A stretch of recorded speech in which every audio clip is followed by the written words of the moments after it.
बिना चेहरे का लड़की। क्या आप लोग इमेजिन कर सकते हो अगर आपको एक दिन बिना चेहरे का एक लड़की मिल जाए, ना तो उसके चेहरे पे आंखें, ना ही नाक और ना ही मुंह, तो उस वक्त आपका रिएक्शन क्या होगा? और मैं आज आप लोगों को दार्जिलिंग में देखी जाने वाली इस कॉमन खोज की सच्ची कहानी सुनाने जा रहा हूँ। ये कहानी जुड़ा है विशाल से।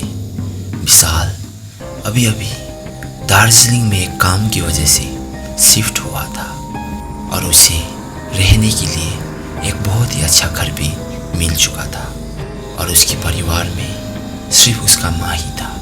और विशाल अपने माँ से बेहद ही प्यार करता था और वो काम ख़त्म करने के बाद रात को माँ से रोज़ बात किया करता था। और विशाल को उस घर में बैठा हुआ 1 महीना गुजर चुका था और अब तक सब कुछ ठीक चल रहा था। लेकिन कुछ दिनों से विशाल अपने माँ को फ़ोन नहीं कर रहा था और रात में जब भी उसका माँ उसे कॉल करता, उसका कॉल बिजी आता। अब उसकी माँ को विशाल का टेंशन होने लगा और वो बिना विशाल को बताए उसे मिलने के लिए दार्जिलिंग आ पहुंचा। और जैसे विशाल ने अपने माँ को अपने घर के सामने पाया, उसका चेहरा पूरा टेंशन से भर गया और उसका माँ भी विशाल के चेहरे पे टेंशन साफ साफ देख रहा था।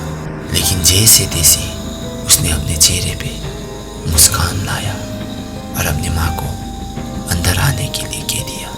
और उस दिन माँ बेटों ने कहीं देर तक बातें किया और उस दिन विशाल भी बहुत ही खुश था और उसके चेहरे पे खुशी देखकर अब माँ को भी थोड़ी राहत मिली।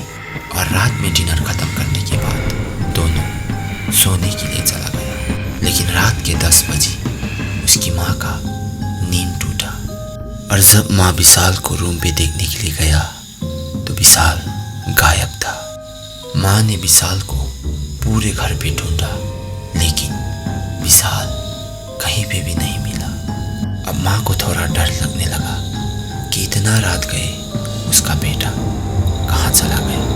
अब एक ही जगह बचा था जिसमें माँ ने उसे ढूंढा ना हो, वो था वॉशरूम। और जैसे ही माँ विशाल को वॉशरूम पे देखने के लिए गया, उन्होंने देखा कि विशाल एक लड़की के साथ बात कर रहा है और वो लड़की अपना पीठ दीवार पे टिकाया हुआ बैठा है और विशाल उसके सामने। लेकिन उसकी माँ को अभी भी उस लड़की का चेहरा नहीं दिखाई दे रहा था क्योंकि उस लड़की के सामने विशाल था। और जब माँ ने उस लड़की का चेहरा देखने के लिए साइड से देखा तो उन्होंने देखा कि उस लड़की का तो चेहरा ही नहीं था।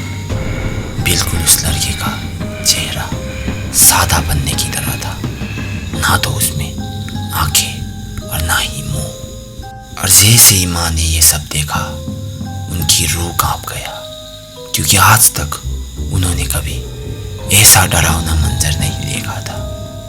और उस रात विशाल की माँ चुपचाप सोने के लिए चला गया। उनको यही ठीक लगा। और जैसे ही सुबह हुआ उन्होंने विशाल को उस लड़की के बारे में सब कुछ पूछा।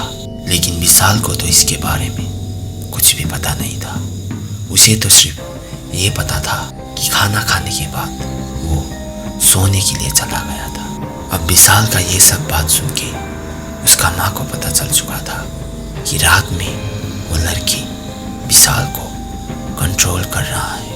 और उसके बाद विशाल और उसकी माँ दिल्ली वापस लौट आए। लेकिन दिल्ली में भी विशाल कई दिनों तक बीमार होता रहा।